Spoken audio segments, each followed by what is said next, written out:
Hello, everybody. We are joined today by Nicholas Rimell, and I think I'll toss it over to him to introduce himself and a little bit about what he does. Great. Hi, Luke. First of all, thanks again for having me. Really cool channel you have.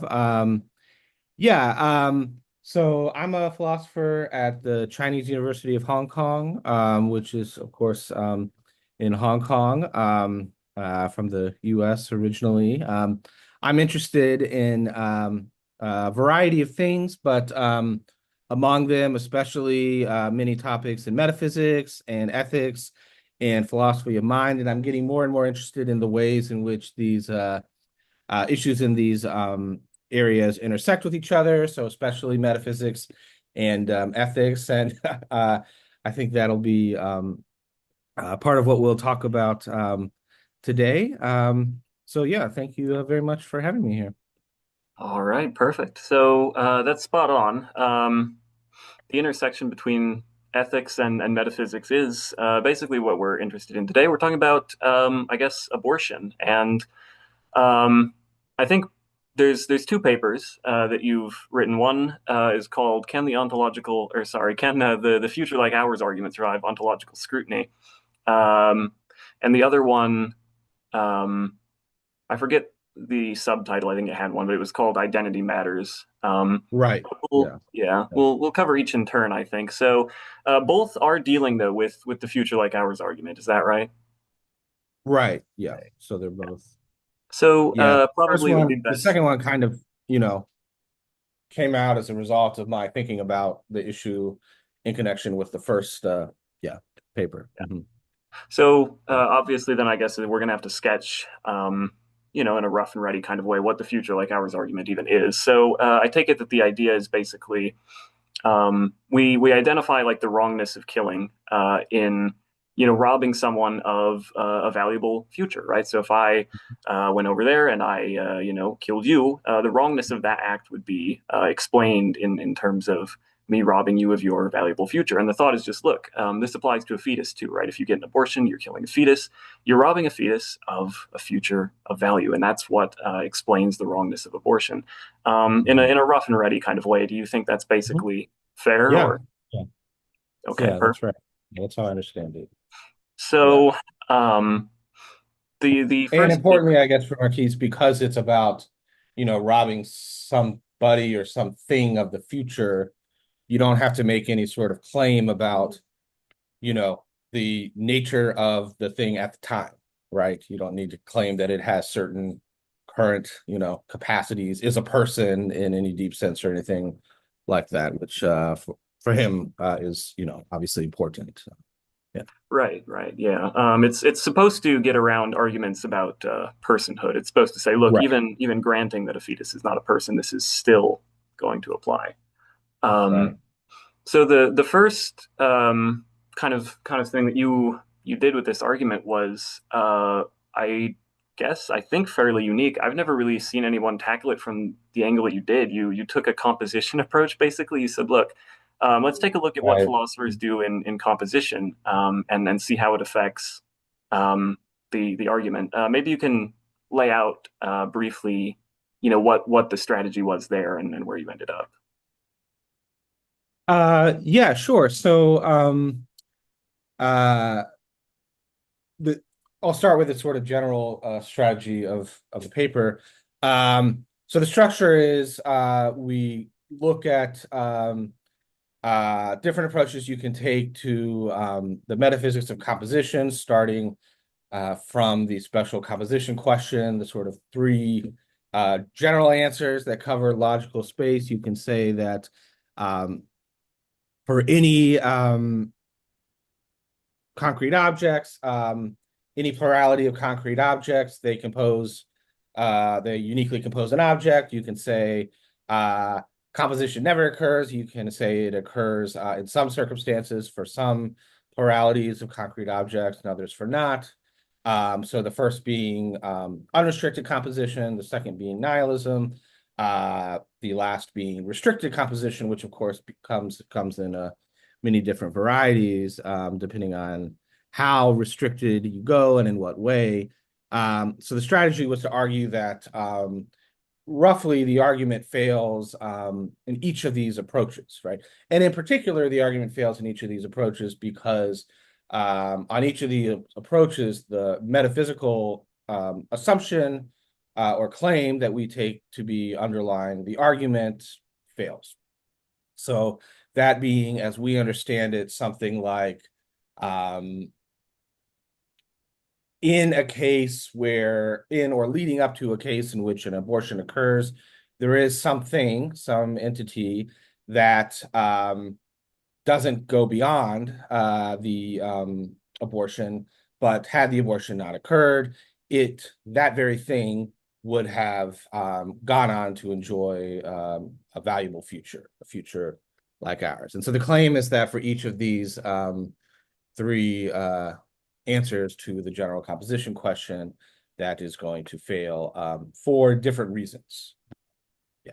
So that's the general idea. And I guess the paper sort of started out because so that paper is co-written, as you know, with Matthew Adams, another philosopher, um, at Indiana University. And it sort of started out because we were just, I don't know, chatting, and I was discussing my kind of sympathies with very restricted versions of restricted composition, and suggesting that uh, it's plausible that in these sorts of cases, there really isn't anything that exists before the abortion would occur that would have gone on to exist anyway, or rather, to put it sort of more vividly, that we were never fetuses. You might put it that way, right? And then so we started with that sort of position and started to explore the other positions to see what they might have to say with the argument. Yeah, and that's sort of how it got going. Right. So I guess there might be a fourth option. I guess I'm not sure if we want to dig on it at all, but technically, I guess there's like counterparts theory, and that one's a little bit weird. Do you think it would be worthwhile just to say a little bit about counterparts theory, or just sort of focus on the main three that people usually sort of go for? When you say counterpart theory, do you mean like modal counterpart theory? Or Yeah, it gets brought up briefly in your paper as a sort of a fourth option, where I'm assuming it's the David Lewis kind of counterparts idea. yeah, that's what yeah. Yeah. Yeah, I mean, so we brought that up early on before sort of getting into the kind of three different answers to the special composition question. Um, I wouldn't conceive of it as an additional option for answering that question of composition, but rather on certain views of composition, it might be unattractive, even though sort of intuitively initially it doesn't seem attractive to many people initially. Given certain views of composition, it might become very attractive, and it might seem to have certain resources for dealing with the issues that come up, right?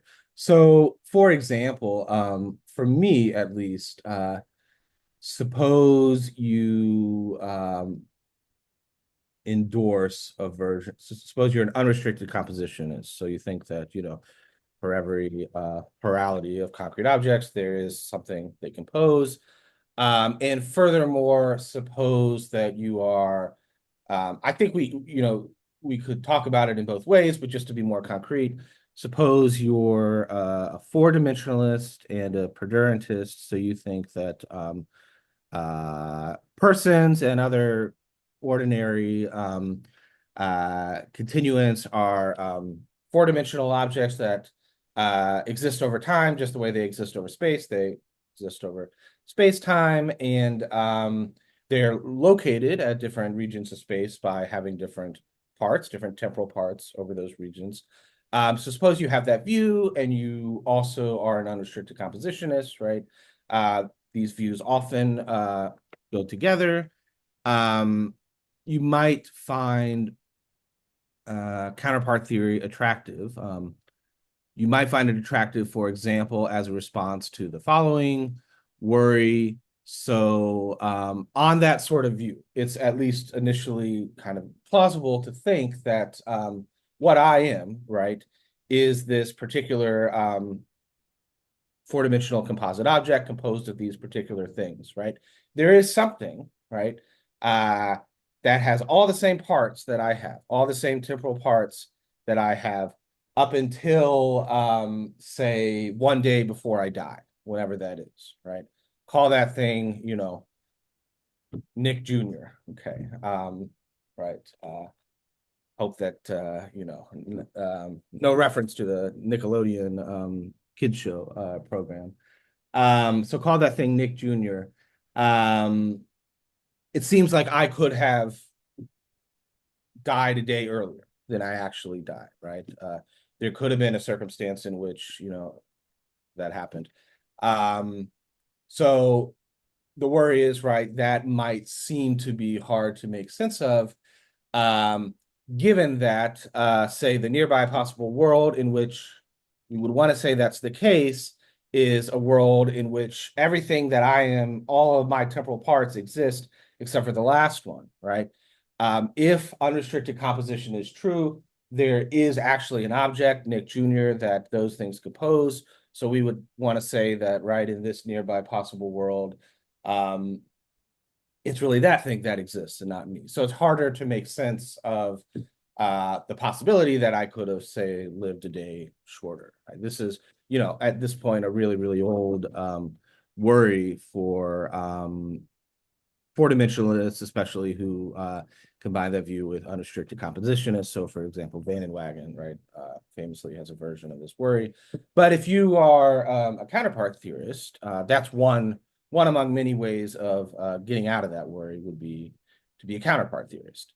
So you can say, well, look, uh, I have a counterpart that is this four-dimensional object that is made up of qualitatively identical parts of temporal parts of mine up until the very last day.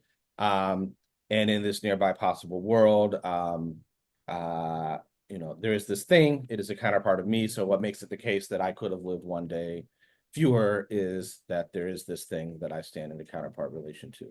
So if you have a view like that, did that my sort of overview of that? So that's the first part of what I want to say, and then I'm going to apply it to your question about my paper. But did that make sense so far? Would I?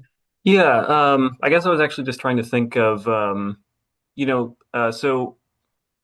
like I'm aware of what counterpart theory is, but now I'm just trying to think like, can you be a counterparts theorist on like, could you be like a counterpart like nihilist? Like I don't know, could you say like, that's things arranged Nick wise, right? And then there's a counterpart. There's things arranged like counterpart Nick wise. Is it just like compatible with any theory, or is it usually sort of paired up with one or the other or something?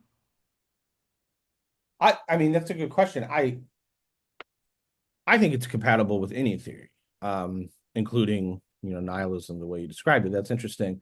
I think that there's a further question about to what extent it's motivated, given the other theories. So I'd have to think more about that.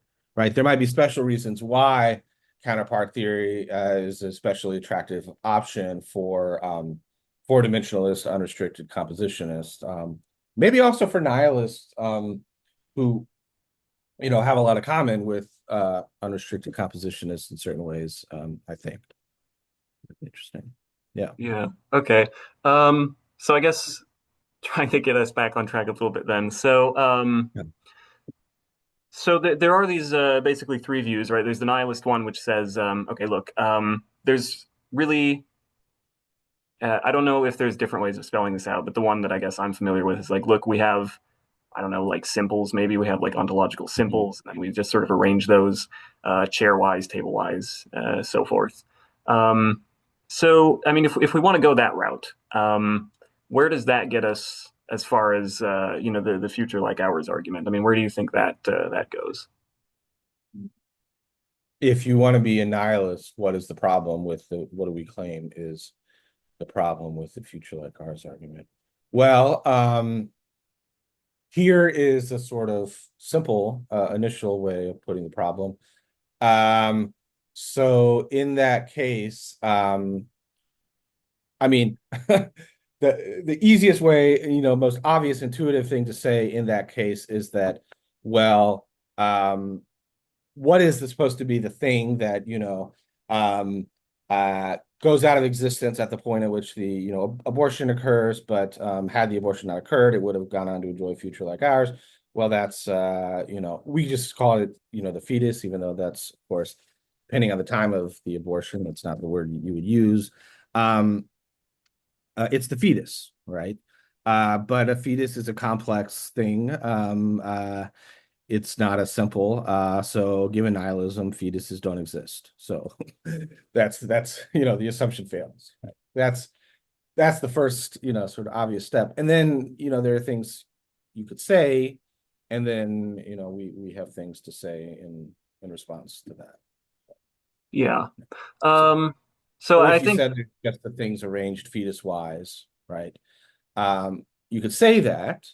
Um, but then, to me at least, it seems like, insofar as you want to say before the abortion, there is this thing which, is the simples arranged fetus wise. You're somehow, say, plurally referring to these simples that stand in a certain relation, right? But those very things are not going to be the things that later enjoy a life like ours, right? And if you look at a sort of four-dimensional version of this, those are not the things that um, had the abortion not occurred, uh, in their early, are have fetus are among, let me put it this way, include things arranged fetus wise and also include things arranged experiencer of a life like ours wise. so that seems right to me. I mean, I'm not going to complain too much about that one. That seems right to me. So I guess the second one we might sort of investigate then is kind of unrestricted composition. So I guess the view is something like grab any two things, smash them together. That's a new object, and that just applies kind of universally, right? Unrestricted. So that's kind of the idea. So where do you think that gets you as far as the future like ours? Um, yeah, so that relates to what I was talking about earlier when I talked about, when you asked me about counterpart theory. So of course there are things to say in response to this argument, but at the first step is the sort of more straightforward argument, and then the follow-up is, well, are the ways of responding to that sort of argument open to the defender of the future like ours argument? So the way I see it now anyway is this. So I gave this example of this worry that a four-dimensionalist, a predurantist, unrestricted compositionist would have in trying to explain how it might be the case that I could have, say, lived one day shorter. You could also, have run the same sort of worry with trying to explain that I could have lived one additional day. So the initial claim, right, is that this sort of argument applies to um, the fetus, right? That what we need to say is, had the abortion not occurred, this very thing, right, would have existed for a much longer period of time and enjoyed a life like ours. Okay. So suppose that you are an unrestricted compositionist and a four-dimensionalist. How do you make sense of that? Well, here is the worry, which again is just sort of an application of an old kind of standard worry for the combination of these views. Um, so you want to say, had the abortion not occurred, that very thing, right, would have um, been a much longer four-dimensional object, right? That not only includes fetus temporal parts, but also includes um, uh, enjoyer of a life like ours, enjoyer of a valuable life temporal parts. Okay. How do you make sense of that? Well, the worry is that you can't make sense of it because in the, put it this way, nearby possible world in which the abortion does not occur, there is this life, say 80-year long four-dimensional object that has fetus parts and that also has enjoyer of a life like ours parts.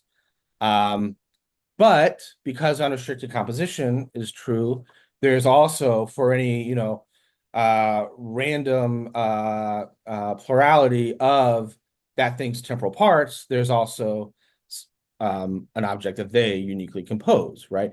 Including an object uniquely composed of what we would want to say are the same temporal parts that in the actual world um, compose the fetus that doesn't exist beyond the abortion. Okay. And the most plausible candidate for what in the counterfactual circumstance that object is in fact the fetus. Or put it another way around, right? We have this thing, call him fetus. That's his or her or their name. Okay. In the counterfactual circumstance in which the abortion does not occur, which entity is that, if any? Well, one candidate, the one that we would like to say is it's this 80-year long perduring object. Another candidate is it's this month long perduring object, all of whose parts are the fetus parts, and in fact the same fetus temporal parts, and in fact composed of the same temporal parts as the actual fetus, the thing that in the actual world is the fetus, right? And it seems like it's that thing that's by far the better candidate for being what I called fetus. Okay. So then it seems that even had the abortion occurred, right? So had the abortion not occurred, there would have been this 80-year long perduring object. But in fact, that thing is, that thing in the counterfactual circumstance is not the thing that in the actual circumstance is the fetus, right? So then we cannot say that the thing that in the actual circumstance is the fetus is being deprived of a future like ours because even if the abortion had not occurred, it would not have had a future. So that's the sort of general initial argument, which is really just an application of this now very old worry that perdurantists who are also unrestricted compositionists, um, or more generally, any proponents of what you might call diachronic universalism seem to hold. Right. So that's the first. That's the first sort of, or that's the main sort of worry to start out. Yeah, so I guess I'm trying to understand this. I mean, is one way of like getting at this to like try and illustrate it maybe like because you're gonna have I don't know the fetus, right? Whatever that is at some time t, and then I don't know, suppose that it's whatever materially makes it up, right? It's gonna, I don't know, suppose you jam a few more atoms in there or whatever, right? You, I guess, have a new object. So it's like there's not the same thing persisting over time. Is that sort of the worry here? Sorry, can you say that one more time? Yeah, so I'm just trying to understand like what specifically we're targeting here. So like I guess the way that I'm wondering is like you're gonna have like a fetus at some time t, right? Whatever makes that up, and then I don't know, it T1, right? You might jam a few more atoms in there or whatever, right? As it develops, I don't know, whatever. Is the worry here supposed to be something like, look, on unrestricted composition, you have the fetus and then you jam a few more atoms in there. So you apparently have a new object, but we're supposed to be targeting, this one thing, right? This fetus that's supposed to carry on as like a unified thing over 80 years or whatever. But it just doesn't really seem to make any sense um, if you jam another atom in there or whatever, you apparently have a new thing. I guess I'm just trying to figure out like, what sort of picture we can paint here to get this across, or if I'm just not even understanding No, what the I word think that's a is. good way of putting it. So like what you're doing in the counterfactual situation is you are adding other things, right, to something that already exists to create a new object, or you know, you put it this way, in the counterfactual circumstance, um, the original object is in the same place, and now there are just other things, you know, uh, that go beyond it, and they together make up a new object, right? So yeah, that's a good way of thinking about it. So maybe I can put it like this. So in what's actually the case is this, right? We have this object, which on the picture I'm talking about is a sort of four-dimensional object, uh, spread out over space and time, spread out over space time. And it's made up of all of these, you know, slices located at each time, right? So we have this object here that's made up of all of these parts, okay? Um, and it exists, say, for, I don't know, a month, okay? This object is a month long, all right? Um, Now consider the counterfactual circumstance in which the abortion had not occurred, right? It's intuitive to think about that on that picture, what's going on is in that counterfactual circumstance, there's still that same object made up of the same parts, right? That is just spread out over a month, right? And in addition to that, there are all these other things that are, tacked on that go beyond it. And then there's this whole new big, very long, 80-year long object that we call a person, right? That's made up of all these things. So like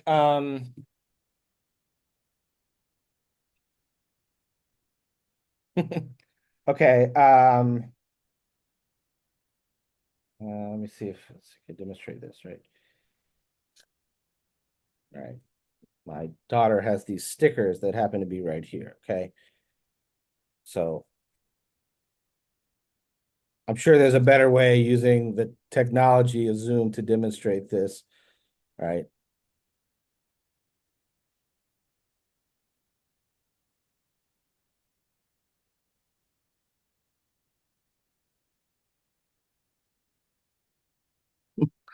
Okay, okay. So you see this here? We got these three stickers. Suppose that this is the fetus, right? And this is time going this way, all right? And these are the temporal parts making up the fetus, right? All right. So this is the actual circumstance, right? At this point here, this is when the abortion occurs, which intuitively we would want to say is why there's nothing else after that, right? This is where the abortion occurs. There's nothing, there are no other fetal temporal parts that go past the time at which the abortion occurs. Does that make sense? Yeah, so like the idea is like, look, if you have counterfactually, you have this kind of temporally extended sort of object, right? And in the actual case, though, um, it's not temporally extended, right? I mean, it just like ends at point one or whatever, sticker Well, it one. is temporarily extended. It's just not extended for a very long period of time. So this is say this is the actual case, okay? It is temporally extended along, here's the sort of temporal dimension, right? So it's temporally extended to a certain extent. Suppose this is a month, Hmm. okay? So it is temporally extended, yeah. In the counterfactual case, there's also an object that's temporally extended that's just a much bigger and longer object, right? So here is the actual case, right? We've got this is the fetus temporally extended. Okay. Now here is the counterfactual case. So I just, in the counterfactual case where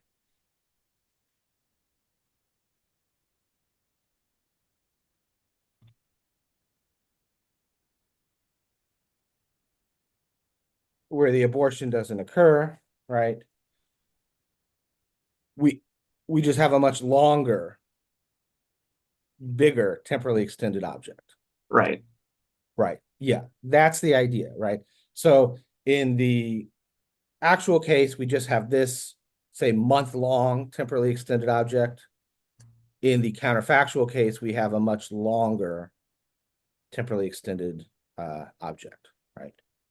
Now, the crucial claim that's supposed to generate the worry for the future like ours argument, which is just based on a kind of old worry for uh, predurantism plus unrestricted composition itself, is that in the actual case, here's the object, right?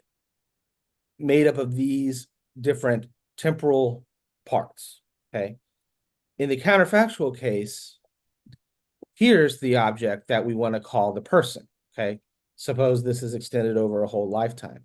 It's intuitive to think that in the counterfactual case, that, if we call this thing in the actual case where the abortion occurs, if we call this thing capital F fetus, that's its name, right? It's intuitive to think that in the counterfactual case where the abortion doesn't occur, what is fetus, right? Um, it's just this thing made up of the first three parts here, the same thing. So the thing that actually exists that doesn't survive beyond the abortion, even if the abortion had not occurred, it still is only a month long, is only temporarily extended for a month. It's just that now it is part of a bigger thing that is a person that enjoys a life like ours.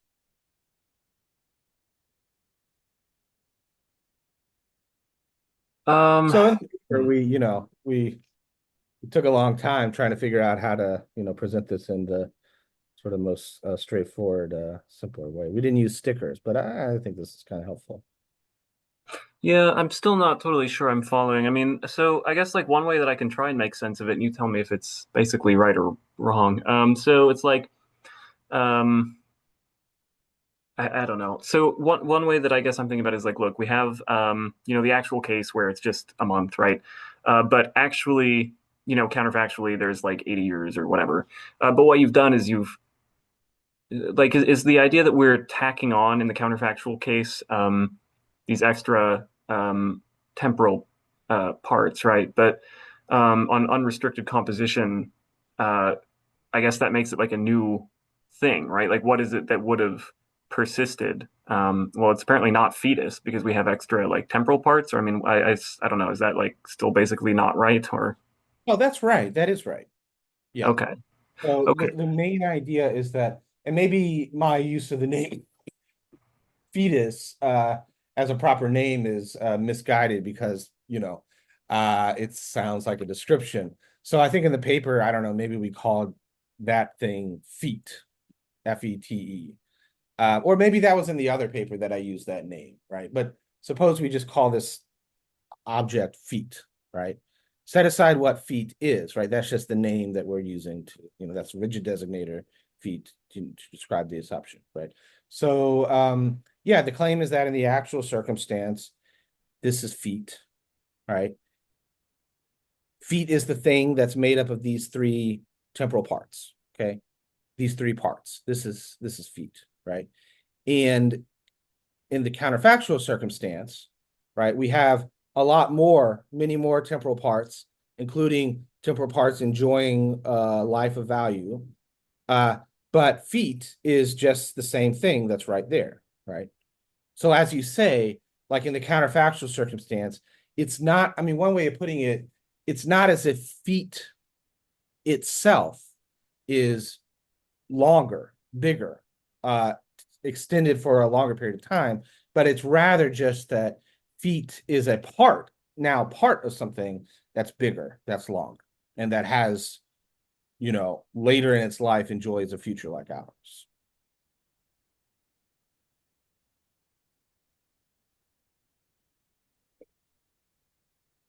Hmm. I guess I sort of start to wonder. I mean, like if you really want to get down into the weeds on this, right? I mean, like suppose that somebody's, I don't know, like a necessitarian or something, right? And so there just is no counterfactual case. I don't know. It just seems like you can kind of get into wacky territory here. Oh yeah, sure. So that's just an attempt to present the kind of like first general Hmm. word, right? And then, of course, the thought is that, well, of course, there are different ways of responding to these different, there are alternative views and there are ways of objecting to this that are based on ways of, objecting to this sort of structurally analogous worry that applies to the view of composition itself, right? Setting aside the issue of abortion. And then the question has to be like, well, do those sorts of additional ways of, do those ways of responding, are they available to the proponent of this view of, or to the proponent of Marquise's argument, right? Or Marquise's argument. And our claim was no, right? But yeah, I mean, it's fun to think about um, different variety of idiosyncratic views, and not just idiosyncratic views, but views that require us to say complex things about our sort of intuitive claims about what would have been the case, and apply that to this sort of argument. Yeah. So, like, if you're a necessitarian, that's interesting. What's a necessitarian going to say about this argument? Um, I say that what they're going to say is that it fails because you know the it's not true that had the abortion not occurred, or I don't know, maybe it's like trivially true that had the abortion not occurred, right? But that doesn't get you what you want. Yeah, that's an interesting. Okay. So yeah, we camped out there for a bit, huh? Maybe we would be best served just going to restricted composition. So that's gonna. I maybe I'm wrong. I don't know. I take it that probably that's like the common sense view. Sometimes, you smush things together and you get new stuff. Sometimes you smush things together and you don't get new stuff, right? I mean, I don't know if you like Mhm, jam a mhm. table on top of a chair. I mean, you still just got a table and a Yeah. chair. That's not a new object. I don't know. I take it like at first glance, right? That's going to be probably the common sense view. I don't know. Maybe I'm wrong about that, but um, I guess what's the worry for future like ours if you want to go that way. Yeah, so the worry is that, right, if you start by saying composition sometimes occurs but doesn't always occur, right? Sometimes when you have some things, there's a further thing that they compose. Sometimes there isn't. Then there's the question of, well, in which circumstances, right? So there's the further question of how restricted is composition and in what way. So there's different possibilities. And um, the general worry, the general, claim that we make is that uh, the the views, the versions of restricted composition where composition is very restricted, uh, are inconsistent, conflict with the sort of main metaphysical claim that there is some entity that exists before the abortion, and had the abortion not occurred, it would have enjoyed a life like ours. Whereas the more sort of liberal versions of restricted composition um, are less plausible, right? So this is a this is a kind of controversial, right? This gets into my taking somewhat of a stance on which views of composition I find plausible. But the general idea is just like among the different possible candidates for how composition would be restricted, the only plausible ones are ones that are not consistent with this metaphysical assumption, right?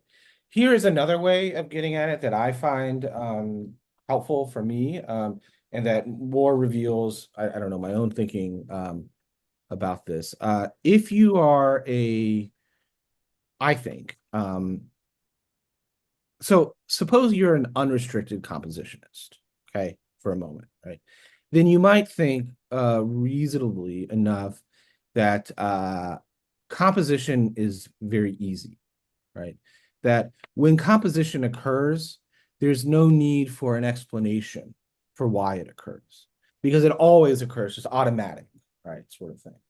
Um, of course, if you're a nihilist, there's no need for an explanation either because it just never occurs, right? But if it occurs sometimes or in some circumstances, but not in all circumstances, right?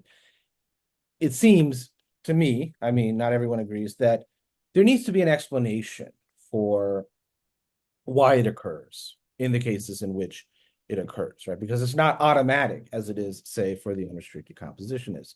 Um, and I think what you need to say is that in those cases,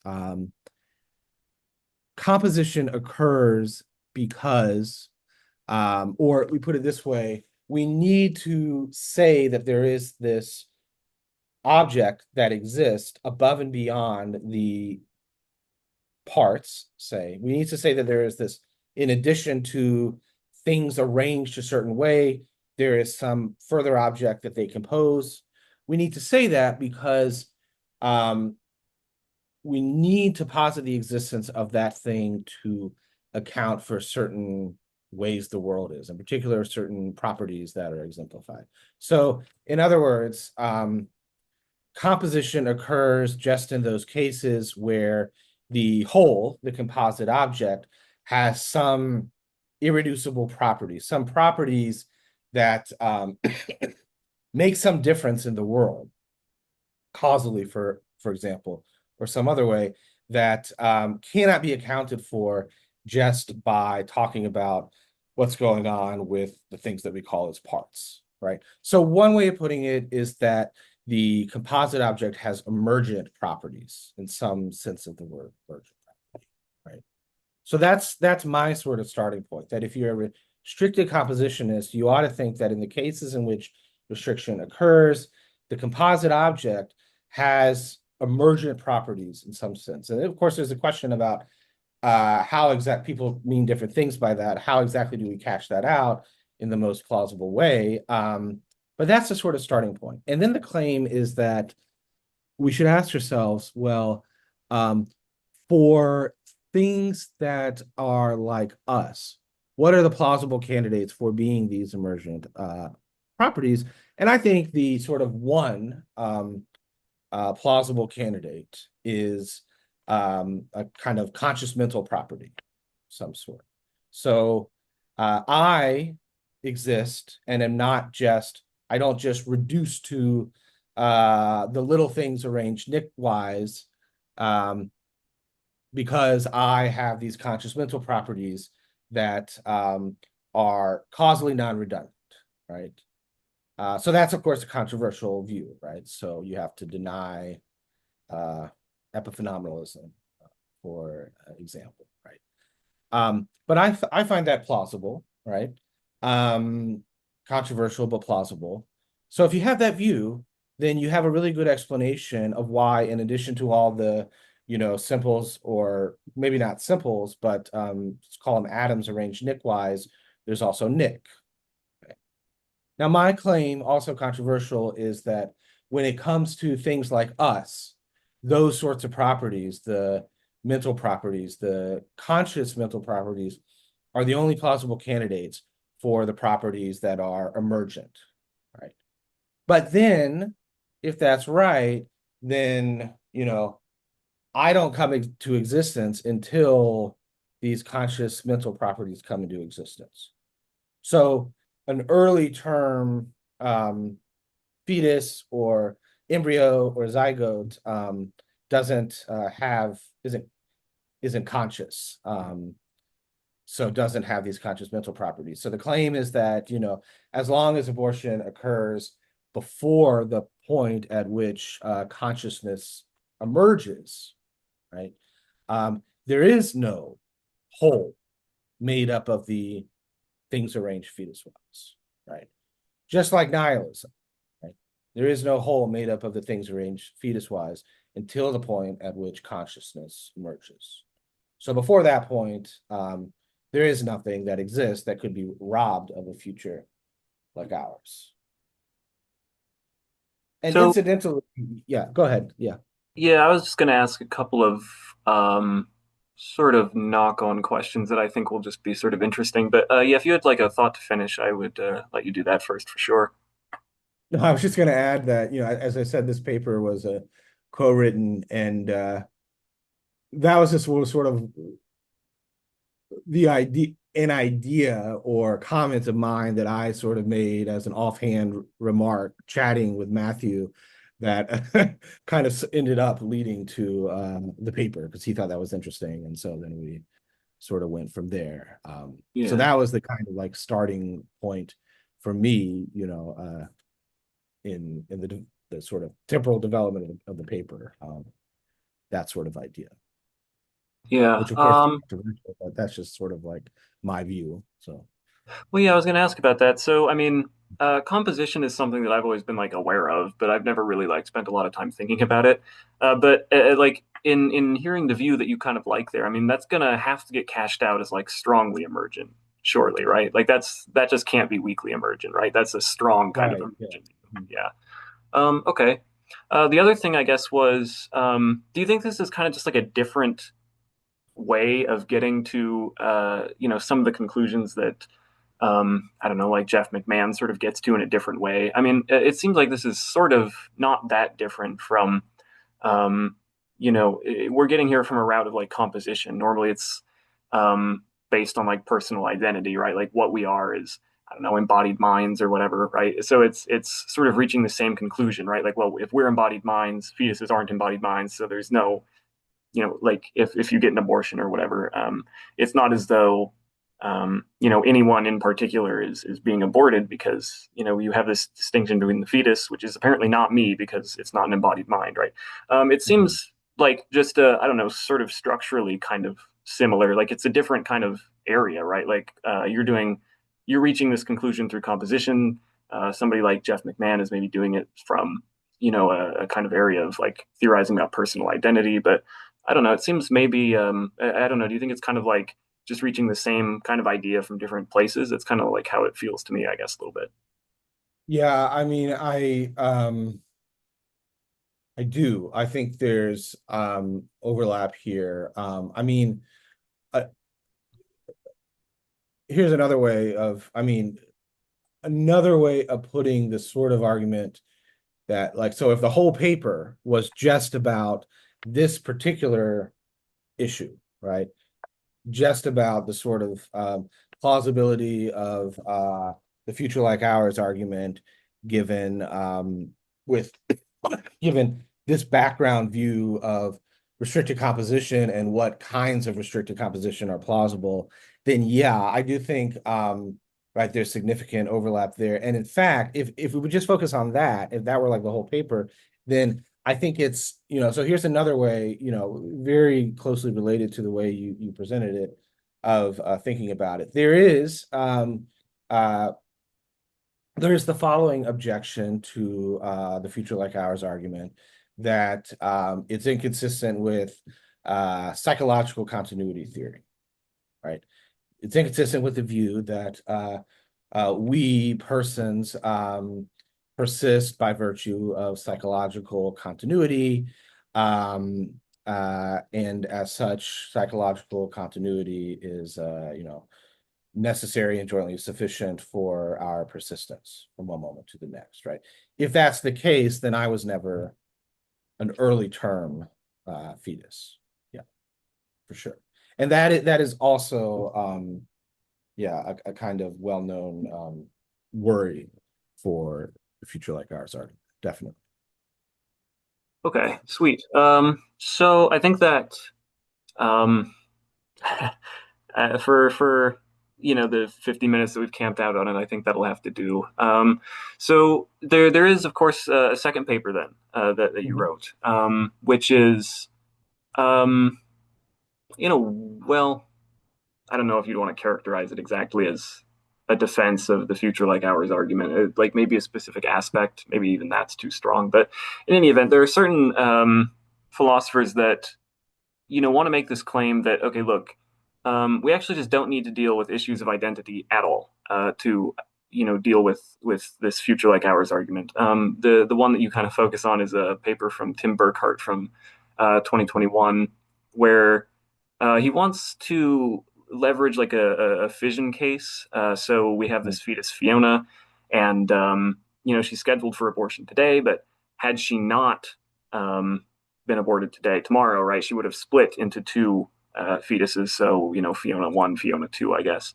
And this is supposed to leverage an argument that we don't need identity at all when thinking about this argument. I'm not actually sure how the machinery here works. I'm a little bit confused by it. So maybe you can, I don't know, help me out here. Lay out what Burkhart's thought is, and why you think it's sort of mistaken, maybe. Yeah. So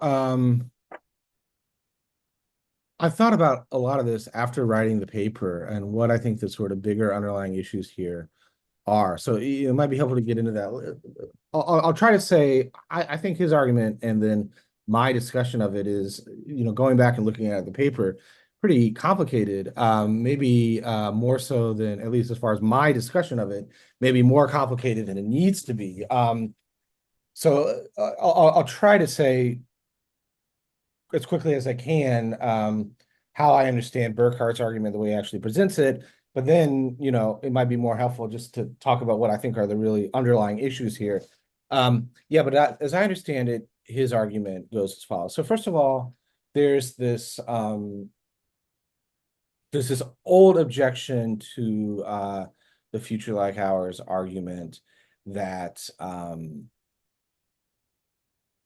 says that if it's successful, it's proves too much because it also analogously, because there's an analogous argument, excuse me, that says that contraception is also seriously morally wrong.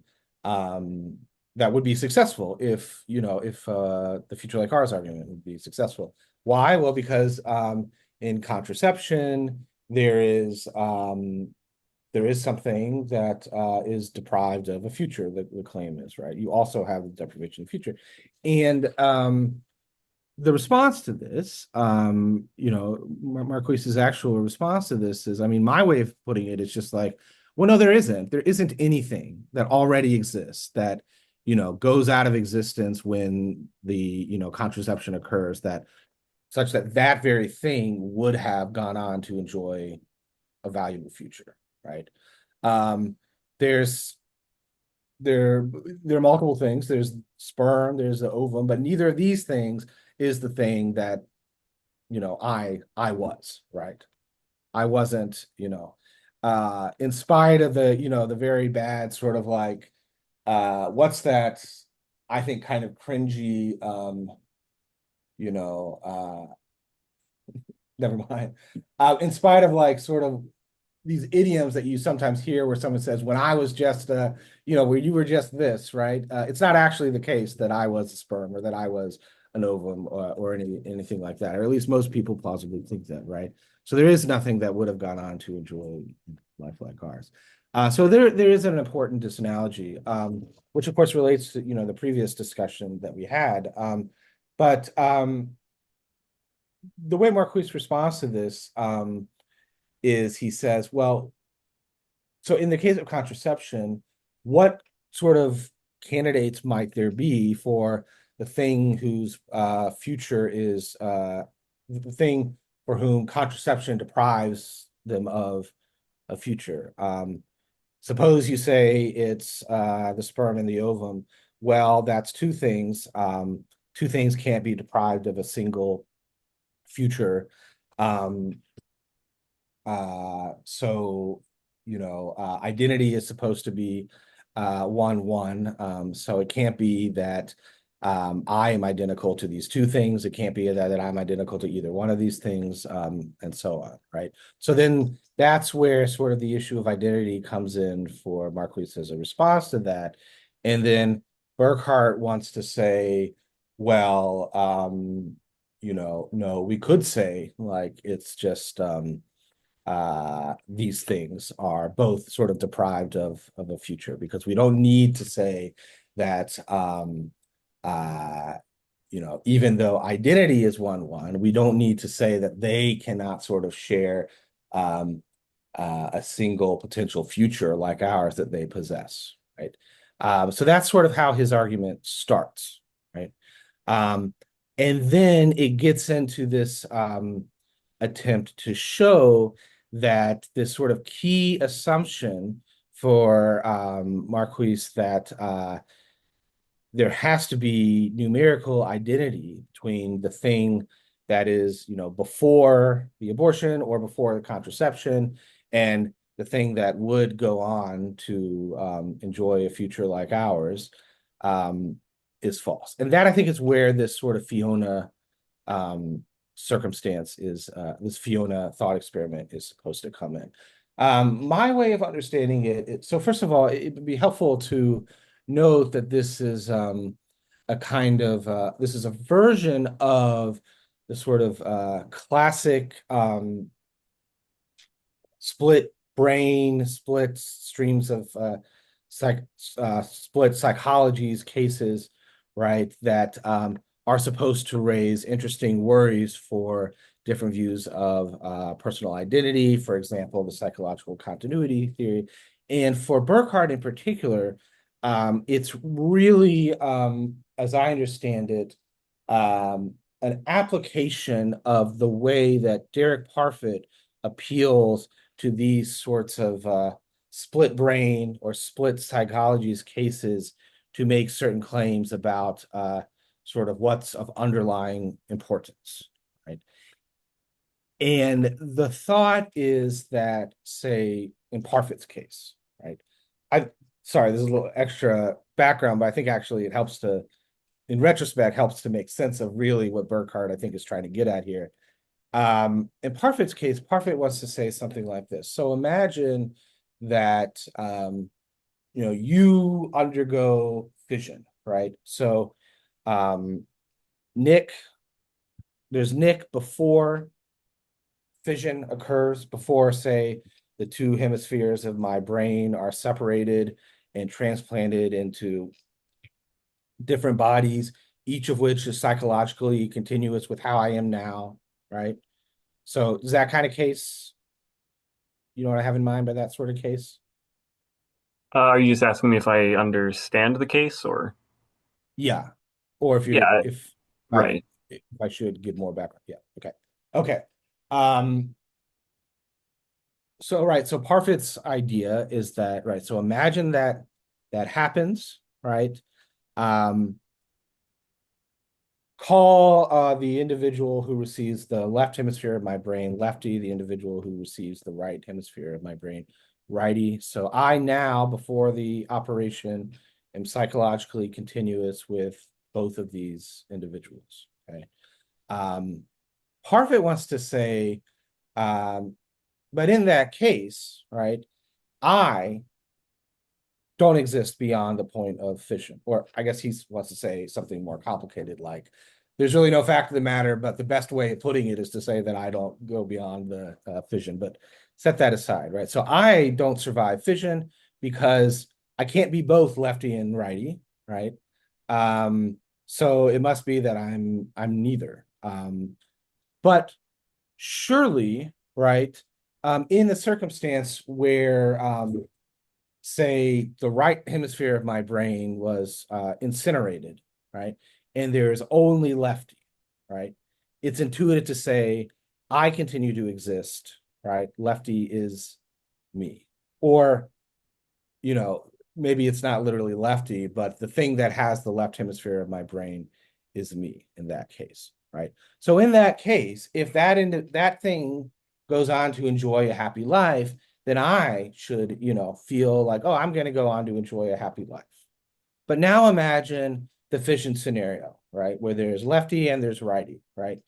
Parfit wants to say it's implausible to think that in the case where, just one hemisphere of the brain survives, I can be happy and thinking, oh, that's me who will go on to live a happy life. But in the case in which there's two, I feel like, oh, this is terrible, right? I'm going to go out of existence. I have no reason to look forward to the future. Right? So Parfit's response to that is to say that, it's not actually identity that's relevant, that really matters for, one way to put it, future directed concern, right? That really what matters is the fact that in this, in the case of fission, right, I am still psychologically continuous with lefty. I'm still psychologically continuous with righty. So for that reason, I can, feel happy about, the futures that they will experience, right? So Burkhart's argument, I take it, is sort of analogous to that. So we have Fiona, who is fetus. Let's see if I remember all the details here. And as a matter of fact, right? You remind me if I'm getting some of the details wrong, but Fiona, there's an abortion that occurs at some point, and Fiona goes out of existence at the point of abortion.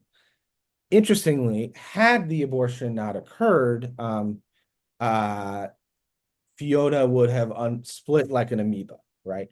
So as a matter of fact, for some reason, because there's some, intervention planned, or because of some very interesting thing about the nature of the cells making up Fiona's body, had the abortion not occurred, the next day or week or whatever, Fiona would have split into two, right? And then both of these things would have developed into adult human beings, say. Um, if still there? Yep. Are you? Uh-oh. Hello? Is that on my end that's having problems? Let's see. It looks okay from my end. Hmm.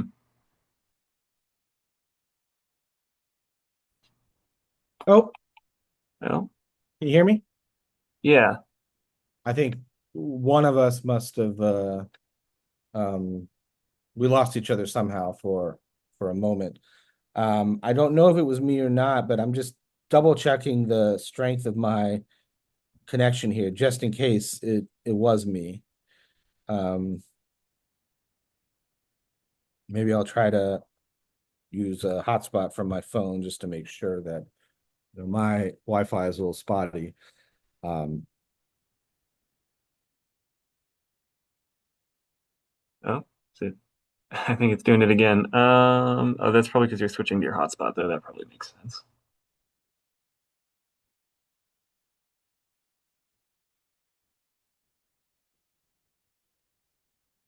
I guess we'll give that a minute. yeah. Uh, Okay. Yeah, great. yeah,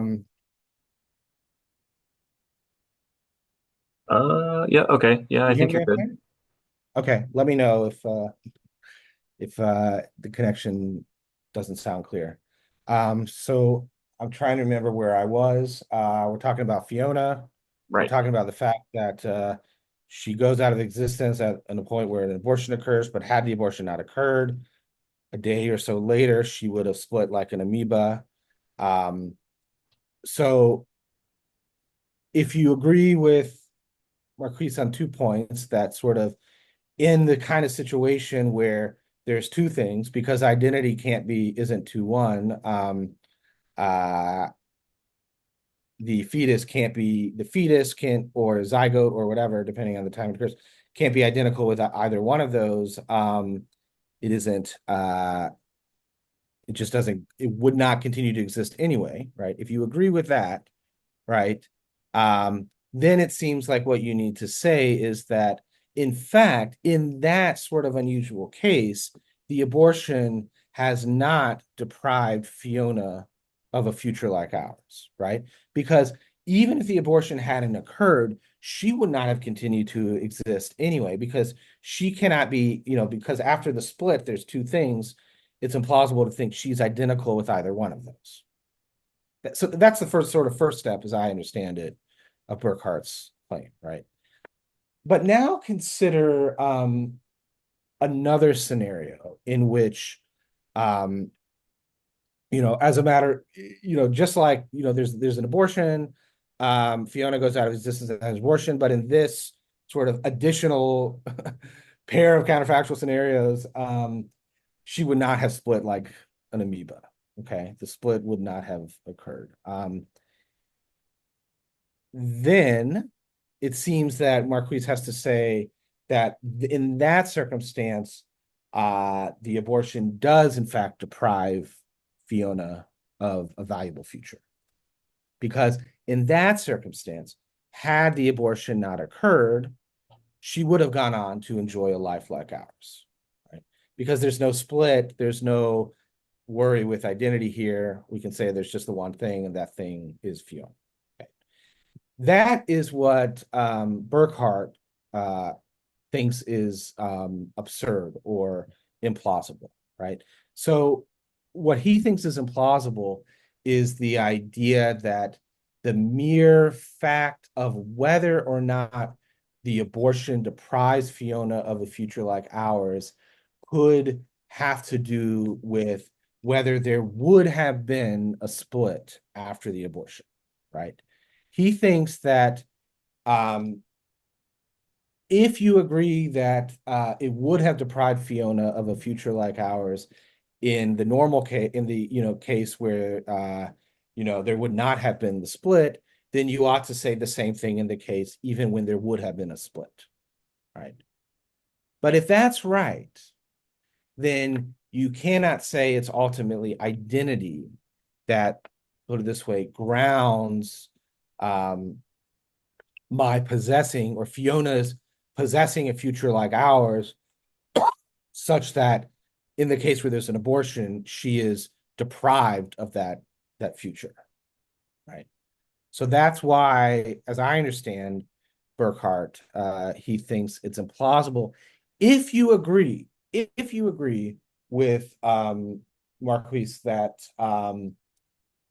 because identity can't be two one, if there's two things there that go on to enjoy a future like ours, then it cannot be um, identical with something that exists before the abortion or contraception or whatever, um, but before the abortion, say, then you have to say, well, then it's implausible to think that it's really identity that explains possession of a future like ours, and thereby sort of counterfactual identity that explains abortions depriving something of a future like ours. So that's how I understand Burkhart's main sort of Fiona argument. Does that um, does that go well with your understanding of it? Or, as I say, I think it's kind of a complicated argument, so maybe there's room for interpretation here. Well, yeah, I mean that seems right. I guess I'm just wondering like what because like to I guess his intuition runs that you should say um that even in the fission case, Fiona Mhm. is clearly deprived of a future, but I don't know. I mean, maybe I'm just like conceptually deficient here and not understanding the argument, but it's like, I don't know, my intuition just doesn't run that way. Um, if it's supposed to be like obvious that she's robbed either way, I mean, I don't know, that just doesn't, it's not obvious to me. But what Again, maybe I'm just what not does your understanding. intuition tell you in those different cases? What? What does your intuition tell you in those different cases? Well, so it seems like in the non-fission case, um, Mhm. Fiona is robbed. Um, And in the fission case, she isn't, specifically because she's not identical to either of the two that split. Yeah. Yeah, so actually I agree with you, or I have a sort of similar uh I have that intuition as well. Or at least I have that intuition setting aside the argument that we were discussing previously in the other paper, assuming that it really would be Fiona herself who would go on to enjoy the future like ours, right? So we were objecting to that in another paper, but assuming that that's the case, yeah, I share that intuition as well, and yeah, I agree that I think is sort of crucial here. And if you just don't have the sort of intuition that Burkhardt has, then that's gonna be a big problem for your reception of his argument. I think for sure. Uh, yeah, okay. So, I mean, is that sort of the all of the stuff with Parfit earlier? Was that sort of Yeah. tying into the more general considerations that you wanted to sort of bring up, or were you still kind of doing like here's Burkhardt, and now Oh, let's zoom out a little bit? yeah, no, I should have waited. It is, and in fact, I shouldn't. I should have just waited to discuss that afterwards, as I said I would. I should not have got into all the Parfit stuff initially. But yeah, so I mean, so Burkhart's Fiona fission case, right, I think is analogous and is clearly, as he, I think, in a footnote references at one point, inspired by Parfit's appeal to fission to try to argue that identity is not what matters, right? One way of putting that might be for Parfit, identity is not what justifies future looking selfish concern, right? It's in some sense selfish concern that I might have for the future. So, I uh suppose I know that a month from now I will enjoy all these great things, have all these great experiences, excuse me. Um Continue to have all these really important, meaningful relationships to me. It doesn't just have to be like a hedonist picture. Um, what sort of justifies my like happily looking forward to that now? Well, the presumably obvious answer would be, well, the fact that I am identical with the individual who, a month from now enjoys all these great things. Um, or say if I hear that a month from now I'm gonna, be kidnapped and tortured, and I dread that, what justifies my now dreading that? Well, it's the fact that I'm identical with the individual that, is tortured, right?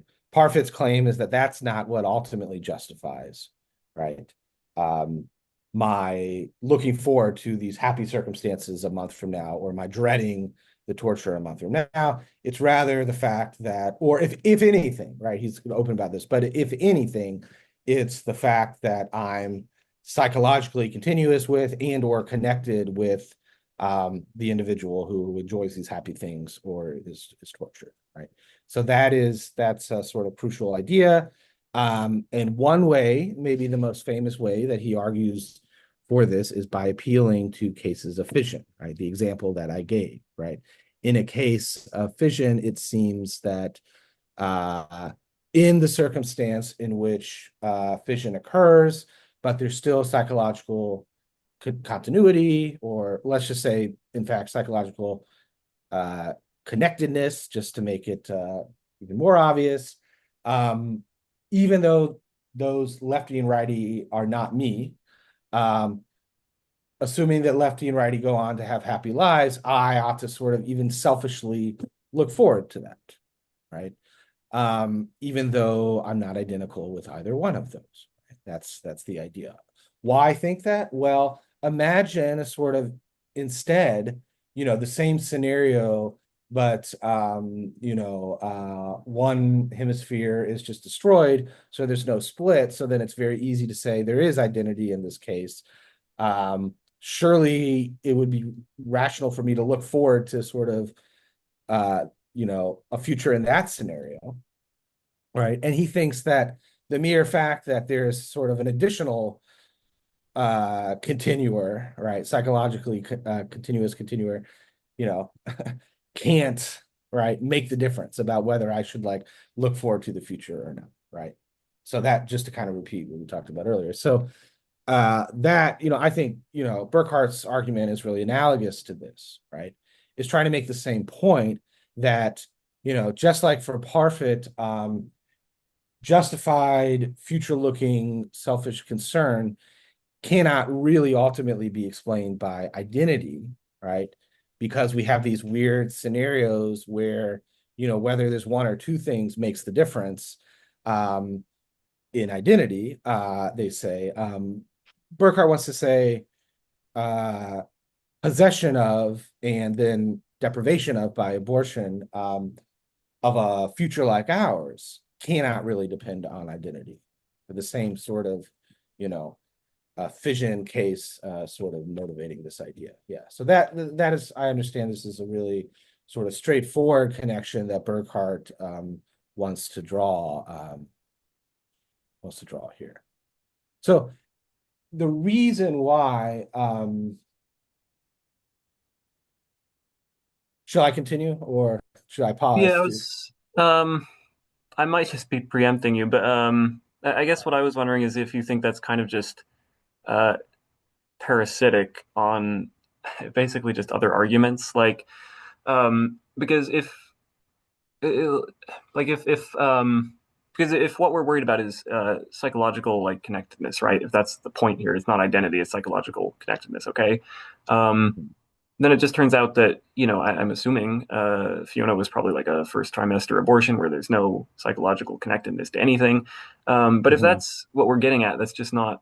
It's just an old argument already, right? It's just sort of like parasitic on like other things that other people already said about abortion ethics.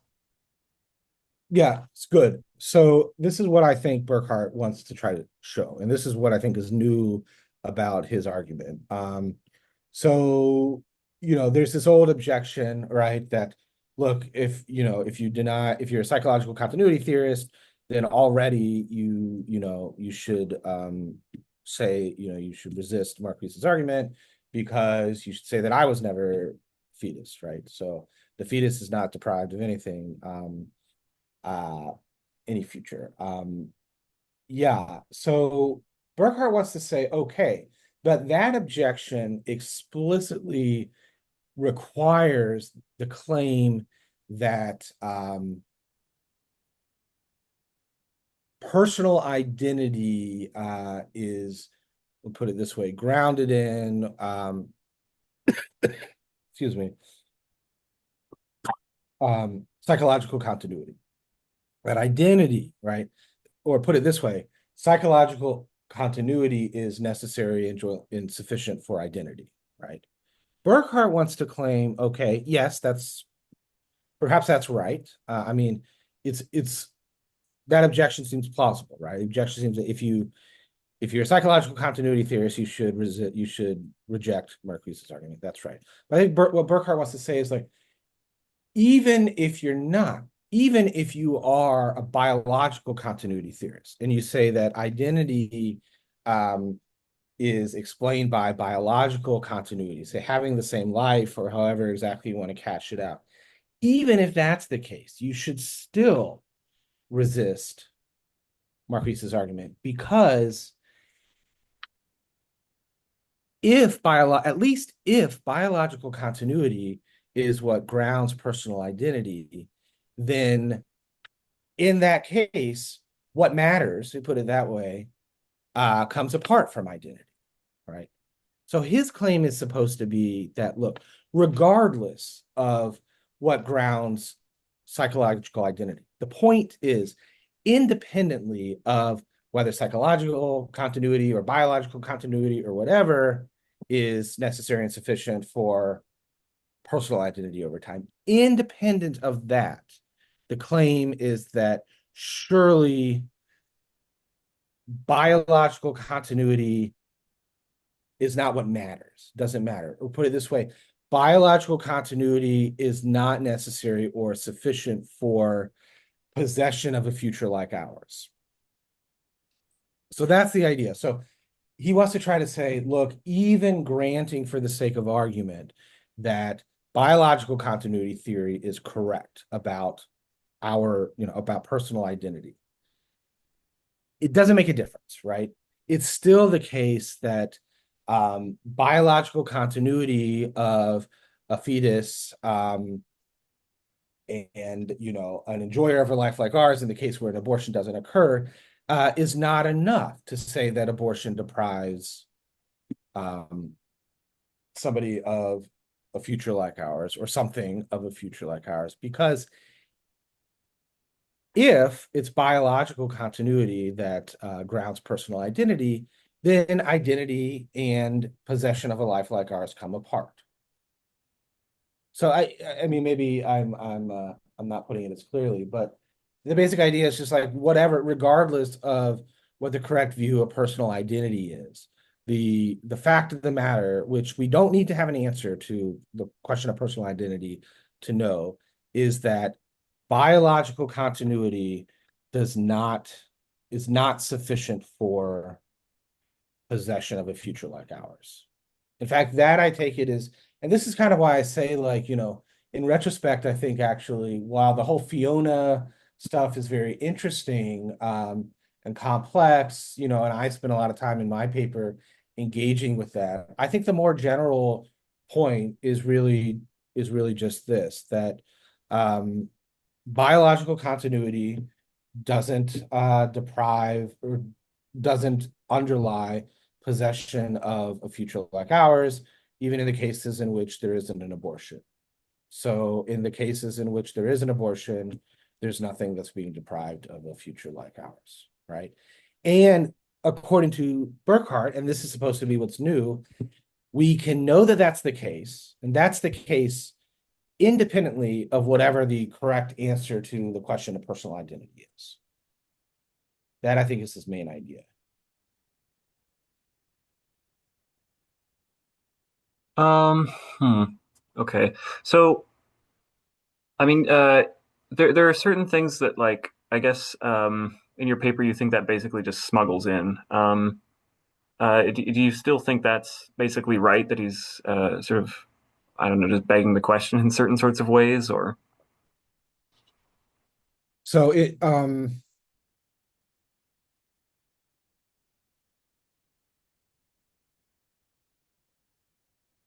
what I think, you know, in retrospect and try to be sort of as general as I can be, is that Burkhart's paper makes the following important observation.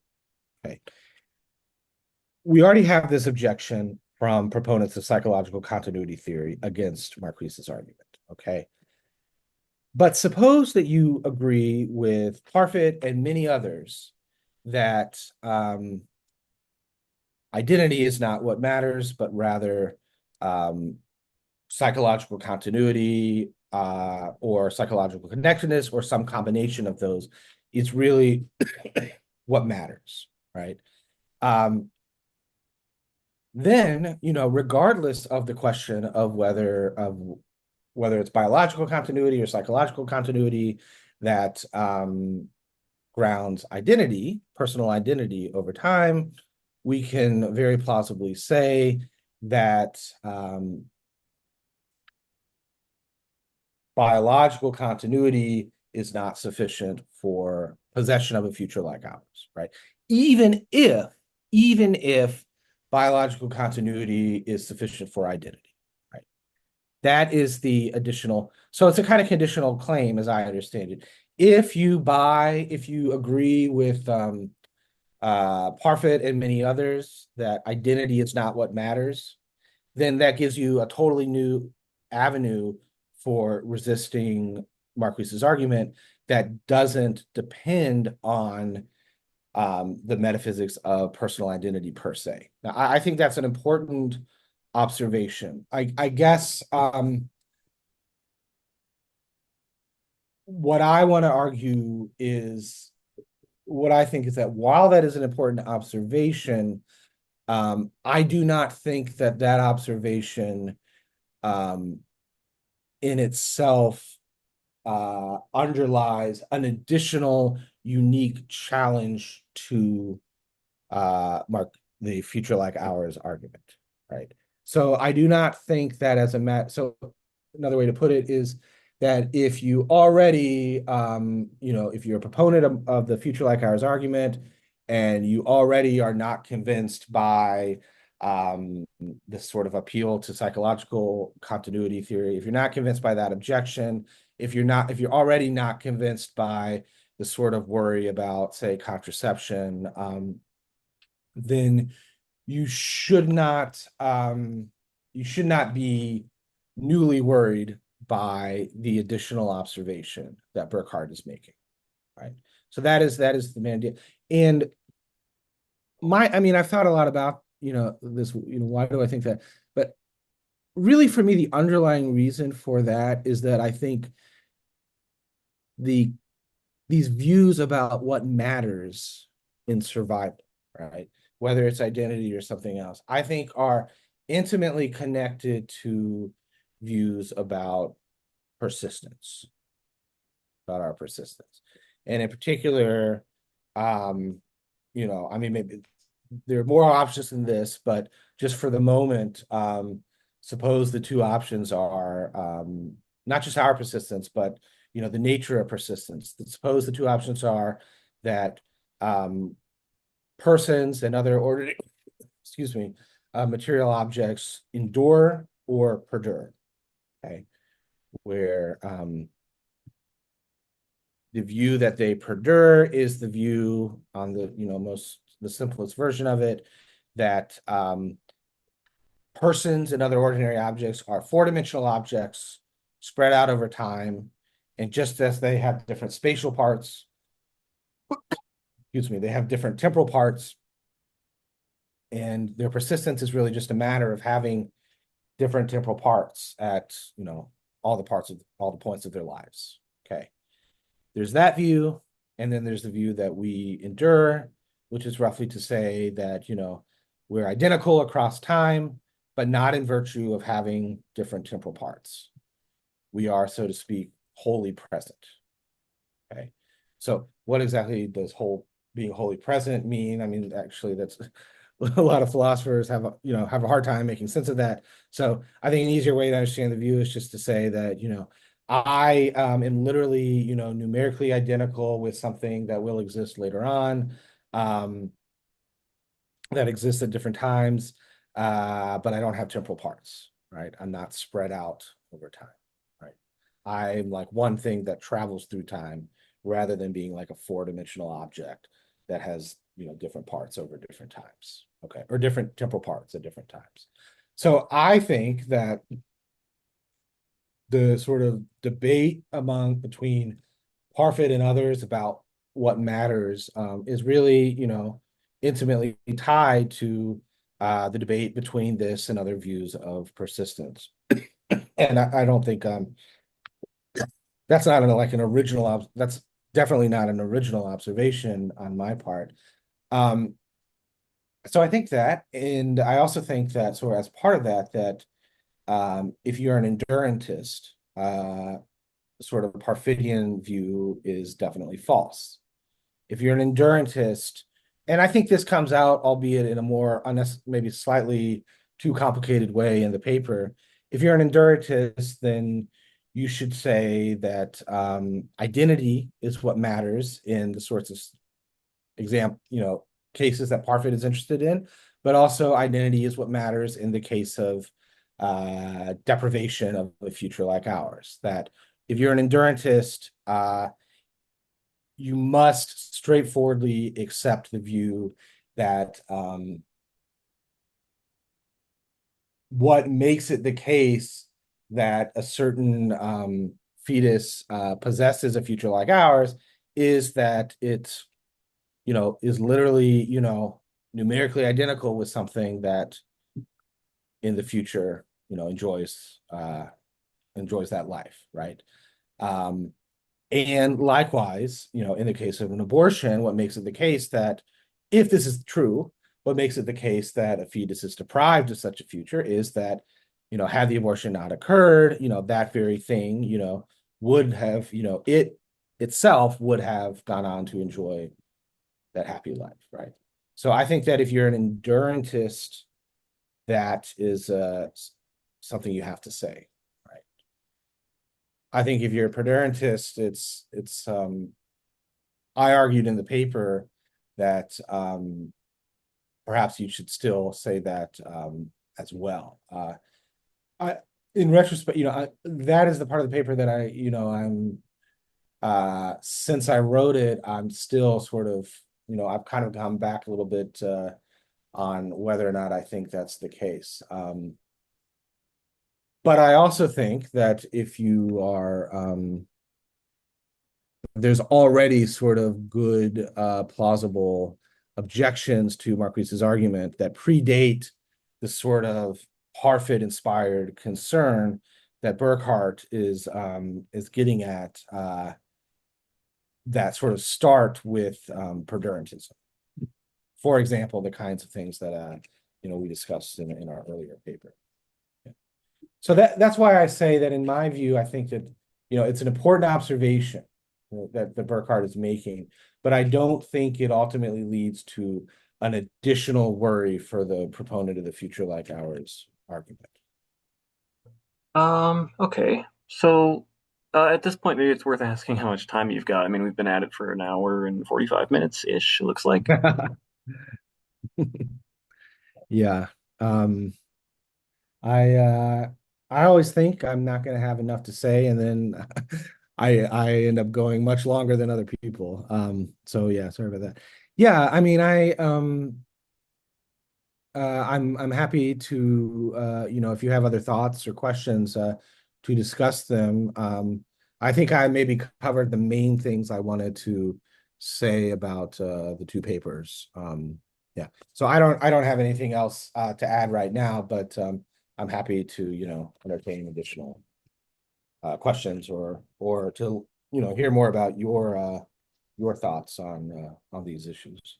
Well, yeah, I sort of wanted to pick your brain about the contraception case because, like, obviously, I understand what the point is, right? Like, we're not concerned about contraception because, there's no sort of determinate thing yet that's supposed to be deprived, right? I understand the point, but I do sort of wonder if that's really, I don't know, like good enough.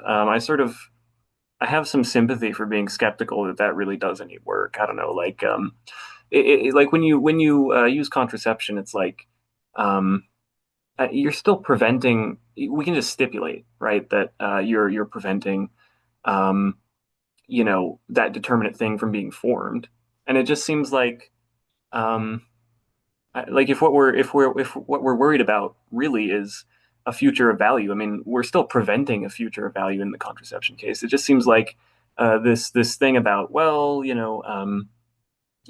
don't have a determinate thing yet, though. I don't know. It just seems like it's sort of it's just not important. I don't know. I have some sympathy for being skeptical that this is actually an important kind of analogy or sorry, disanalogy, I guess. Yeah, so you might think that. I mean, and that's certainly defensible. But I think that if you have that view, um, you're already, far departed from the sort of motivation driving the future like ours argument. So I mean, tell me if I'm understanding you correctly. I mean, so you might have the following argument, okay? Not necessarily a good argument. It depends on the circumstance, right? But let's just stipulate that there's a case where, a couple are to try to decide whether to use contraception, and they know, somehow they know that, if they don't use contraception, it will result in pregnancy, which will result in the birth of a child who goes up to have a wonderful life. Okay. Um, and also as part of that doesn't, is at the very least neutral with respect to sort of the well-being of other people, right? Doesn't harm, isn't especially harmful to others, things like that.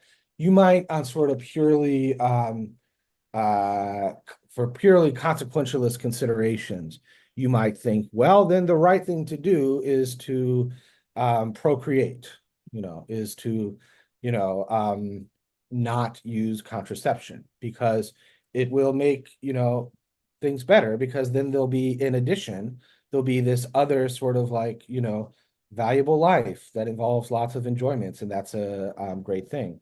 And you don't necessarily have to be like a hedonist kind of uh, you know, utilitarian to think this, right? You might think, well, that valuable life will involve like deep, meaningful relationships and sort of important projects and so on. So yeah, you could think that, but then the thought is that that's just kind of like a totally different argument with totally different considerations. So suppose you're just like a really kind of straightforward consequentialist, then it seems to me at least that how do you approach questions about contraception, but also questions about abortion? Well, you just have to ask yourself, like in any particular circumstance, like what is the result of this going to be? Is it going to be better or worse for, how things are in the future, right? And it's plausibly gonna be the answer is going to be radically different, right? The answer is going to determine that in some circumstances it's wrong to have an abortion. In some circumstances it's wrong to practice contraception. In some circumstances it's wrong to abstain from sex, right? Because it'd be better to have sex that results in uh a healthy child who goes on to have a happy life, right? Right. In other cases, it's wrong to not to have the abortion, right? Given potential certain, right? If you happen to know what the future will look like if the pregnancy goes to term and so on, right? Just based on the consequences, right? So I'm not endorsing this view, right? In some cases, it's wrong not to kill somebody, right? If you're a certain kind of consequentialist, right? And if you know what that individual's future will be like, say, right? So I think that if you well, the kind of, as I understand your position, it's defensible, but it requires, if I understand you correctly, this kind of consequentialist reasoning that's just going to lead us down a whole different direction for analyzing the ethics of abortion and, for that matter, contraception, and for that matter, killing and all other sorts of things, right? And the reason I say this is because, as I understood it, your idea is that what the issue is not so much, is there something that already exists such that that thing is, would have a few happy life, such that that thing is deprived of abortion, but rather the issue is just like, will there be this happy life or not, right? That seems sensible if you have a kind of, you know consequentialist outlook, right? But I think Marquis takes himself to be making a different point, not relying on that, and in fact perhaps disagreeing with that. So for him, it's not just like, what's going to make the world better or something like that. For him, it's about, there is this thing that already exists, right? We have a moral obligation to that thing, because, it, possesses a future like ours, right? So that already is significantly departing from the kind of consequentialist picture that I think, the kind of intuition that you suggested requires. Um, yeah, maybe that's sort of a deeper commitment that I Mm, don't know, I need to think about more. But like, I guess the way that I'm actually trying to get at this is like, um, I think that because the point is supposed to be, look, um, there's this important difference between what we might call preventing and what we might call actively robbing, right? That's supposed to be like the point. Hmm. In the fetus case, there's this thing that we are actively sort of robbing, and in the sort of contraception case, what we might be doing is preventing. I guess what I think is maybe that this is sort of hard to maintain, that this is not actually like a really strong distinction. I guess I'm thinking more like, look, in the case of abortion, it's not actually obvious to me that what we're doing is like robbing so much as still just sort of preventing. I'm not sure that there's actually this strong like conceptual difference, I think is maybe what I'm trying to get at. Okay. So you want to say in the case of abortion, and for that matter, contraception, at least in certain cases, right? But they are alike in that they both involve the prevention of a certain state of affairs, right? The enjoyment of a future like ours. They are like, and I think we can all agree on that, right? Um, the proponent of the future like ours argument, as I understand them, wants to say that that might be right, but in addition to that, in the case of abortion, right, there is this, there already is this thing, call it the fetus, that is, and that very thing is being robbed of a future like ours. And as I understand you, you want to say you don't think that there really is that distinction there, or at least that, if there is a distinction there, it isn't sort of morally relevant. Is Something that like that, is that yeah. your idea? Like maybe it just turns out that I think that the sperm and the egg or whatever actually do count, but I don't know, that seems wrong.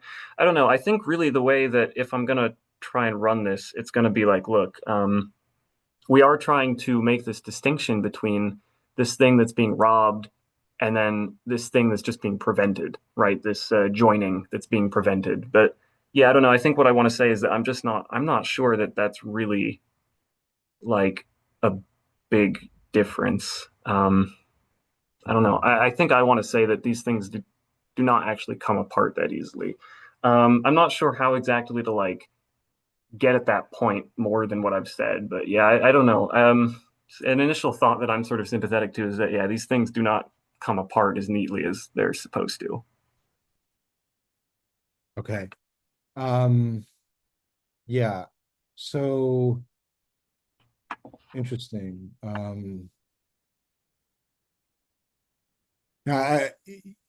you can tell me, I mean, there's different directions you can take this, but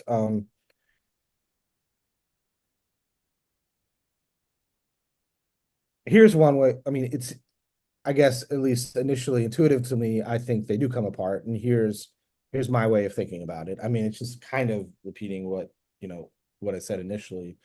In the case of what you're calling prevention, right? All that's going on is that, um, there is a sort of, well, something is occurring such that the result of which is that there is not a certain state of affairs that there would have been otherwise. Okay. In the case of robbing, right, what we say is, and so that there we're talking about prevention, we're just talking about like potential states of affairs or something like that. In the case of robbing, we're talking about an object, um, that is, according to the proponent of the future like ours argument, a sort of morally respect-worthy object, an object that has moral status, an object, an individual to which we have moral obligations, and that thing is being deprived of a future like ours in the sense that had the abortion not occurred, that very thing would have been involved in the sort of state of affairs that we're talking about, right? So the difference is that, right, in the case of the robbing, right, there is an individual such that that individual is sort of identical with whatever participates in the state of affairs, right? Right. So you put it differently, right? In the case of um robbing, in the case of prevention, Um, what we're saying is that we're kind of making a sort of counterfactual de dicto claim, as I would put it. Say, what we're saying is that had the abortion not occurred, the following would be the case. There is some X such that X enjoys a happy life. Okay. Whereas in the case of robbing, according to Marquis, what we're saying is that we're saying the following, right? We're making kind of a de re counterfactual claim. We're saying the following: there is some X such that had the abortion not occurred, X would have enjoyed a happy life. So that is supposed to be I take it, the sort of conceptual difference there, right? But of course, you could deny, you could, on metaphysical grounds, deny that there really is that difference, right? I mean, that's my attempt at sort of explaining conceptually what the sort of difference is supposed to be, right? But Yeah, yeah, you maybe I'm know, happy to go along with that then. I mean, I don't know. I'd have to think about it more, but like maybe that's right. But I guess maybe what I do think then is that the moral work that's supposed to get done there just isn't getting done. I guess like if I want to accept that there is this difference, what I want to say is that the moral cost in each case is the same, and so if it's fine in the case of contraception, which I think it is, then it's also just fine in abortion. So like something in the ballpark here yeah, is what I'm sympathetic to. yeah. I mean, you could certainly accept that distinction, but say it's not morally relevant. Yeah, for sure. Yeah. My earlier suggestion was that for me, it seems like the most plausible sort of background moral theory that would allow you to, to say that there's no morally relevant difference is like a really sort of a straightforward consequentialist moral theory. Because then what you're going to say is, look, it just really what matters is what are the states of affairs, right? We don't have sort of, it doesn't matter that there is this thing, whether this thing would have gone on to enjoy a life like ours or some other thing. It doesn't matter if you're a kind of like really simple consequentialist. I mean, that was my suggestion. But perhaps there are other more sort of sophisticated moral views that would allow you also to justify claiming that there's not a morally relevant difference here as well. That's just the thing. Yeah. So I don't know. I really want to resist trying to bog myself down and committing to a particular normative theory. I guess, like, I don't know. I think, and maybe this is just because I haven't realized where this commitment is getting me, but I don't know. I kind of want to say, like, look, no, I don't have to have some sort of theory laden thing in the background. All I really need is to say that because I understand that like we have on the one hand this unified thing that's supposed to continue um, in the abortion case, and we don't in the contraception case. But it just seems like um, we can make the same kind of counterfactual claim in either case, right? So um, in the case of an abortion and in the case of contraception, it's true that we are um, preventing uh, something from existing that would have had a valuable future.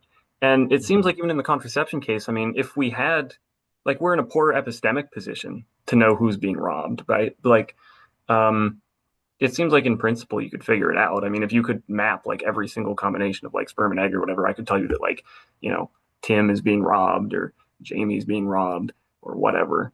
And I don't know. I struggle to see why it matters that like at some time, they actually are, a fetus rather than, just because like the point of the future like ours thing is that they're not.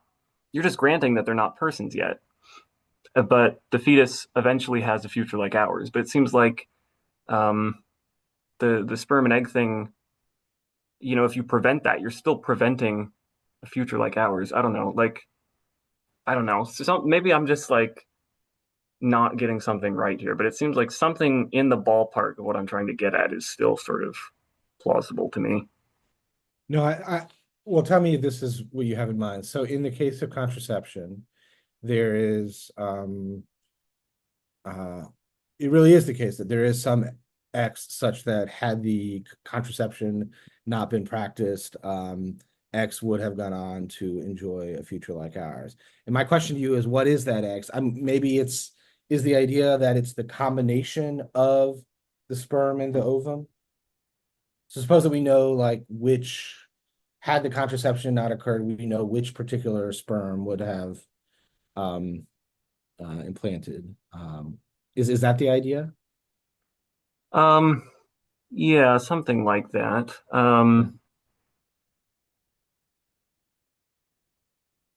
Yeah, maybe that is what it Yeah. is, right? Like maybe I want to say, look, the sperm and the egg is actually, um, the thing that persists. And then I guess the point is, well, the disagreement is going to be, well, like, no, it's not though, right? It's not the sperm and the egg, it's the fetus. That's going to be the disagreement there.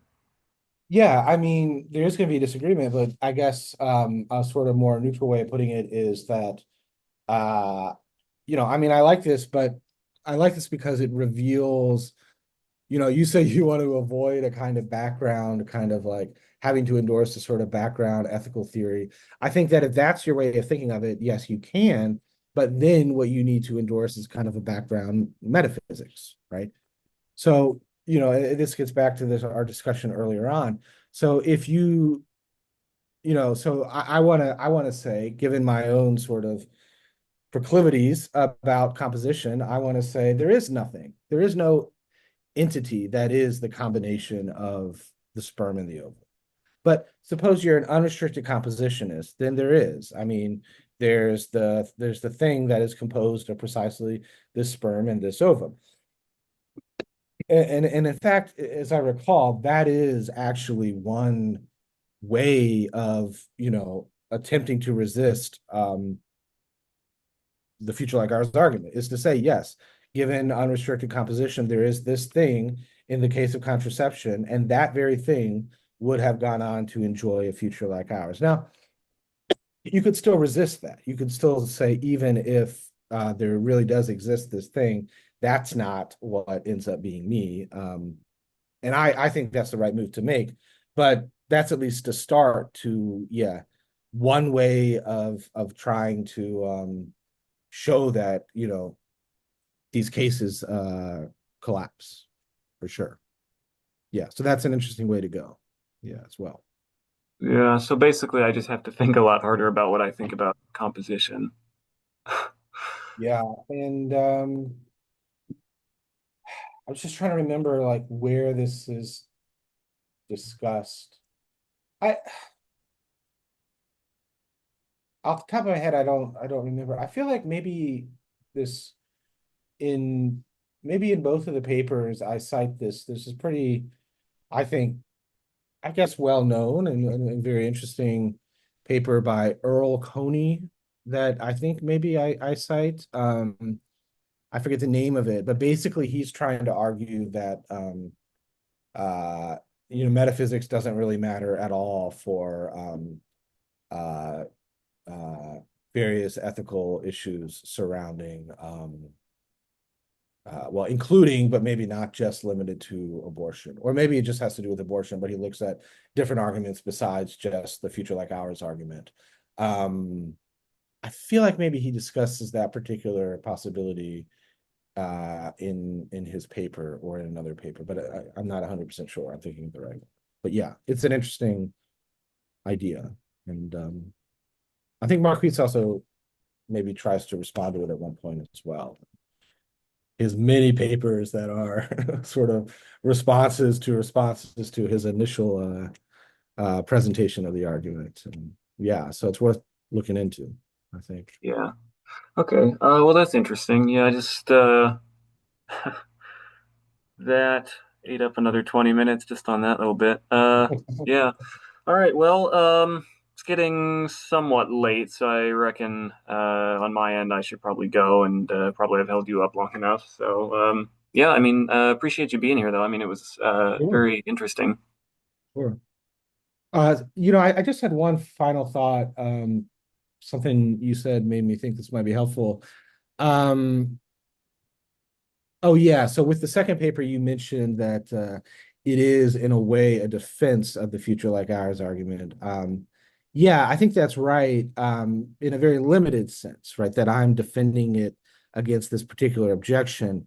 But of course, the other paper, I ultimately think the argument fails for reasons that related to the first paper. But really, what I wanted to try to explore in both of these papers, and I think has really come across in our discussion at the end, like particularly with the issue with we just brought up with the sperm and the ovum, is that for me, when it comes to something like the ethics of abortion, certain questions about identity and also other, sort of traditional um, metaphysics questions really do have a central role to play, right?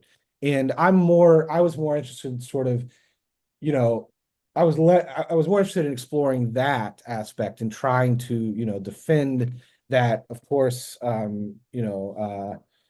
old idea than I was in, say, taking a particular stance overall on the issue. So I'm really glad that some of the ways in which I think that is the case came up today in our discussion. So thank you for that.